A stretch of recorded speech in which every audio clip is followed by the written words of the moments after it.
आपको किसी ने 107 करोड़ का ऑफर दिया, आपने ठुकरा दिया। अर्चना जी का सवाल था कि क्यों?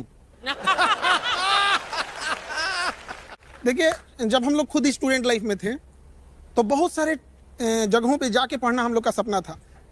जैसे सर बता रहे हैं कोटा में, तो हम लोग की औकात ही नहीं थी कि कोटा जा सके। आज भी हमको लगता है 90% से ज्यादा ऐसे स्टूडेंट हैं जो स्टूडेंट लाइफ में रिजर्वेशन का टिकट नहीं कटा पाते हैं, जनरल डिब्बे से ही जाना पड़ता है उन्हें। गेट पे हम लोग खड़े रहते थे, इतना हिम्मत नहीं था कि अंदर चले जाएंगे तो 400 रुपया टीटी फाइन लगा देगा, वहीं बैठे रहते थे। हम कहाँ जा सकते थे उतने महंगी कोचिंगों में जहाँ 1 लाख रुपया लगता था टीचर का मुंह दिखाई देखने में, क्योंकि पहले ऑनलाइन नहीं होता था। 1-2 लाख रुपया दीजिएगा तो टीचर का मुंह देखना पड़ता था। तो जब मौका मिला तो हम वो दिन नहीं भूले थे, अपने पैर के घाव नहीं भूले थे। हमें याद था कि और भी कोई होगा जिसको ये तकलीफ होगा, तो हमने ये सोचा था कि जब हमें मौका मिलेगा तो हम कभी उस और नहीं जाएंगे। जब रावण की सोने की लंका नहीं टिकी तो 107 करोड़ मतलब क्या होता है? कुछ नहीं होता है यहाँ पे। और इनफैक्ट जो हमको 107 करोड़ दे रहा था अभी वो नहीं रहा। मतलब उसकी कंपनी, मतलब वो नहीं हो रहा। वो है। लेकिन वो 107 करोड़ आपको किस लिए ऑफर कर रहा था? उनके यहाँ ज्वाइन कर ले और अपनी फीस को बढ़ा दें, हम यहाँ पे तुरंत हो जाएगा। एक्चुअल में क्या होता है ना, जो ये ज्यादा फीस वाले हैं वो ये कहते हैं अरे वो उस लेवल का टीचर है इसलिए इतना सस्ता पढ़ा रहा है, इस स्टैंडर्ड का आना है तो तुम्हें अच्छे पैसे देने पड़ेंगे। तो हम लोगों ने क्या किया, पहले मेहनत किए कि उस स्टैंडर्ड पे जाए, फिर दुनिया का सबसे बड़ा एजुकेशन चैनल बनाए, उसके बाद सबसे कम फी में पढ़ाएं। हम अब कहो कि इस स्टैंडर्ड का नहीं है, दुनिया का सबसे बड़ा है, बोलो अब। तो अभी मुंबई रेलवे स्टेशन पे लगभग 100-150 बच्चे जॉब कर रहे हैं जिनको 11 रुपए में हम पढ़ाए थे लॉकडाउन में, 11 रुपए में। लेकिन वही 11 रुपए का आज नतीजा है और इतने कम फीस की पढ़ाई का नतीजा है कि आज कोई भी ऐसा डिपार्टमेंट नहीं है जहां पढ़ाया हुआ बच्चा नहीं है, ऐसा कोई डिपार्टमेंट नहीं है। और आपको ऑनलाइन एजुकेशन का क्या इंपॉर्टेंस है, एक छोटा सा एग्जांपल बताते हैं। अभी वो नहीं आ पाए यहाँ पे जीशान, वो जो बैंड पार्टी होती है ना उसमें गाना गाते थे। बारात 2 घंटे खड़ी रहेगी तो दरवाजे के बाहर खड़े होकर 2 घंटे गाना गाना है।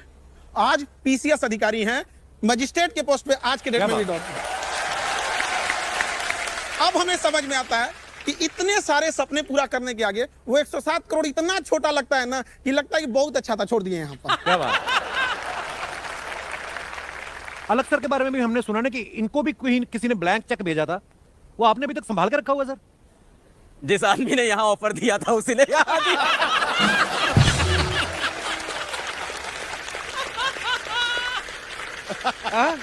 एक ही आदमी है।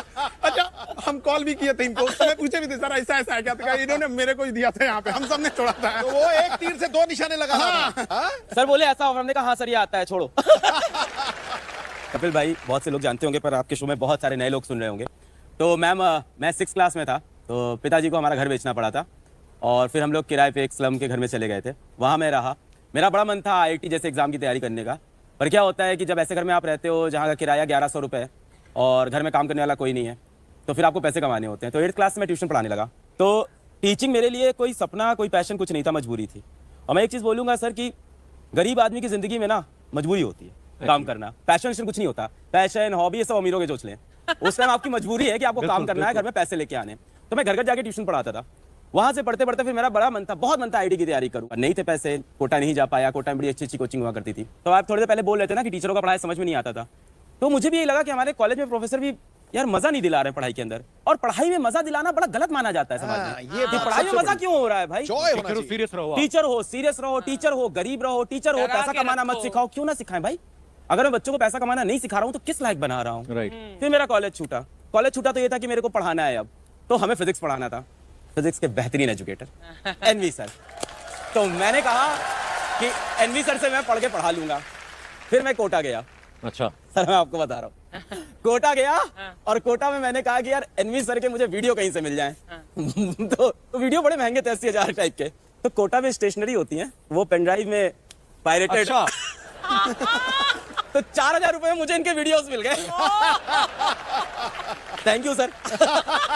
फिर मैंने उससे पढ़ा फिजिक्स घर आके। बहुत बेहतरीन एजुकेटर, मैंने कई बार तारीफ की है। मैंने पढ़ा इनके वीडियो से और पढ़ते पढ़ते मुझे समझ में आया कि यार जो कोचिंग मैं नहीं कर पाया घर के हालात की वजह से, वो बच्चों के लिए सही होनी चाहिए।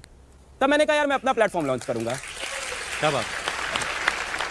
और आपके ऊपर तो देखो अब सीरीज बन रही है हेलो बच्चों। हाँ टीजर आया उसका, देखा मैं।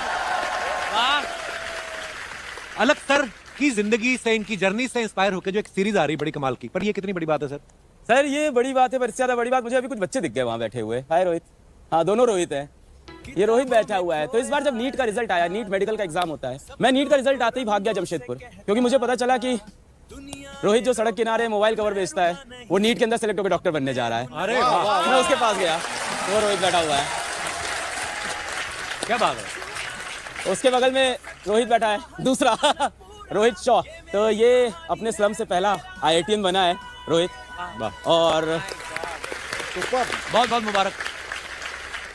बगल में वो लड़की बैठी है डॉली। ये 4 बहनें हैं घर में, और इनको किसी ने बोल दिया था कि तू क्या डॉक्टर बनेगी। पिताजी मेहनत करते हैं, बस चलाते, तो इसने फोटो लगा ली थी कि अलग सर तारो क्या हमारे भाई चेयर क्या। मैं ऐसे परेशान रहती थी कि अब अगर पैसे नहीं हैं तो कोचिंग तो कैसे ही करेंगे। तो ऐसे मेरे पापा को और हम सबको पता चला कि अलग पांडे नाम का एक इंसान है जो पढ़ाता है, और उन्होंने 3,800 रुपए का एक बैच था और वो लिया था मैंने। और उसके बाद मैंने मेरा फर्स्ट अटेम्प्ट नीट का दिया था, उसमें मेरे मार्क्स आए थे 192, बहुत कम थे। फिर मैं थोड़ा डीमोटिवेट हो गई थी, तो मेरे पापा ने बोला कि यदि आपको अलग है, यदि खई टेंशन लेवा की बात, अच्छा। ऐसा बोला था। तो फिर इन्हीं से मोटिवेट होके फिर मेरा नेक्स्ट नीट का अटेम्प्ट दिया, उसमें मैं सेलेक्ट हुई और अभी मैं गवर्नमेंट मेडिकल कॉलेज में हूँ। तो जो कुछ भी है सब अलग सर की वजह से है। Thank you sir. Thank you. ये बड़ी इंस्पायरिंग स्टोरी है यार, हमारे लिए तो आज बड़ा मजा आ गया। सबसे बड़ी बात कपिल पता क्या है जी, कि थोड़े पैसों में क्वालिटी एजुकेशन। राइट। यहाँ जो ये कह रहे हैं ना, वो इतनी बड़ी बात है कि वो एजुकेशन जिस पे पैसे कम लगे, अपने पैरों पे खड़ा हो जाए और नौकरी तुम्हें ढूंढती फिरे, ये सबसे बड़ी बात है। क्या बात। एनबी सर, जैसे अलग सर ने कहा कि आपके बड़े सारे वीडियोस देखे उन्होंने पायरेटेड पेन ड्राइव में। हमारे ना अमृतसर में एक हलवाई थे, उनके पास ना एक लड़का आता था समोसे लेने रोज। तो बोलते थे पैक कर दो, कहता पैक नहीं, मैं ताजे देखूंगा कैसे बनते हैं। वो 1 महीना समोसे लेने आता रहा, 31वें दिन आया नहीं। हलवाई ने पता कि कहाँ गया वो, फिर पता चला उस लड़के ने बगल वाली दुकान ले ली, उसने अपनी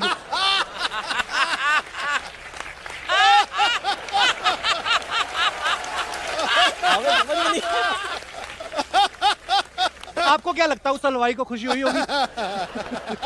उस हलवाई को खुशी हुई नहीं हो ये मेरे को नहीं पता, बट अभी तक शिक्षा को बहुत पीछे रखा गया। मैं कहता हूं हमारे देश में 24 करोड़ बच्चे हैं, ऐसे 30 लाख लोग चाहिए। हम तीनों के आने से कुछ नहीं होगा। 30 लाख लोग चाहिए। क्या बात। मैं एक बात के लिए और धन्यवाद देना चाहता हूं। आज जो मैं सपना जी रहा हूं यहां बैठकर, मैं जब पढ़ाना शुरू करा था तब भी मैंने कभी सपना देखा ही नहीं था कि हम ऐसे शोज में जाएंगे। आपने यहां बिठाकर वो सम्मान देकर आज पता नहीं कितने शिक्षाविदों को शिक्षक बनने के लिए प्रेरित करा है, शायद आपको पता भी नहीं है। अरे सर, हमारा सौभाग्य है कि आज आप आए हैं और बड़े सारे लोग प्रेरणा लेंगे। और ये बड़ा अच्छा लगता है देखकर। देखिए यहाँ पे 2 लोग बैठे हुए हैं लोग, यहाँ पर ये इनके पायरेटेड वीडियो से पढ़े थे, बावजूद इनको इस बात की खुशी है कि ये यहाँ पहुंचे, न कि जलन है। ये चीजें बहुत इसमें कोई लीगल एक्शन तो नहीं होगा ना? सर लीगल एक्शन का टेंशन नहीं लिए, बहुत पुलिस पढ़ाए हम लोग यहाँ पे। आप बोले ना कि वो समोसे वाले को जलन होगा कि नहीं होगा। माँ बाप और शिक्षक चाहता है कि इनके बच्चे इन्हें हरा दें, हमें हारने में खुशी होती है बच्चों से। यहाँ पर क्या बात है यार। कपिल भाई, क्या बात मैं है? एक बात और कहना चाहता हूं कि जिस कंपनी की सर लोग बात कर रहे हैं चेक आए, वो भी मैंने आज तक कभी रिवील नहीं करा। इतना बड़ा चेक 700 करोड़ रुपए उन्होंने बोले नितिन, कल 684 टू बी प्रिसाइज, मेरे व्हाट्सएप में मैसेज है। This is first time when I am revealing this. 684 crore in my account, second day आपको ट्रांसफर होंगे। आपकी सैलरी 15 करोड़ होगी मेरी खुद की, उसके बाद और आपको हमारा पूरा सेगमेंट संभालना है। It's a huge amount for anybody, I think. बिल्कुल जो भी यहाँ पे बैठा हुआ है। पापा ने बोला यार तुझे बच्चों से प्रेम है, तुझे आनंद आता है। माता जी बैठी हुई है, अपन क्या लेके आए थे, बहुत है अपने पास, जो आ रहा है वही अपन से नहीं बीत रहा है। एक बात कहना चाहता हूं कि मंच बहुत बड़ा है। जितने भी इन्वेस्टर्स मुझे सुन रहे हैं, देश में जितना आप पैसा पंपिंग कर सकते हैं करिए। हमारे देश से बड़ी शिक्षा कहीं नहीं है और इससे बड़ा परोपकार कहीं नहीं मिल सकता। बहुत सारे लोग, मेरा स्टूडेंट यहाँ पे बैठा हुआ है कि सुमित भट्ट, इसको मैंने लड़की के साथ पकड़ा गार्डन में। ऐसे बहुत सारे बच्चे, हम पहले क्या करते थे, गार्डन में चले जाते, बच्चे क्या करके बंद करके चले जाते हैं, किसी लड़की के साथ बैठे हैं, तो मैंने इनको पकड़ लिया और इसको डांटा। ऐसे बहुत सारे किस्से हैं और he is doing wonderful in edtech space. ये एडटेक में बहुत बड़े काम कर रहा है, इसकी बहुत बड़ी कंपनी है खुद की।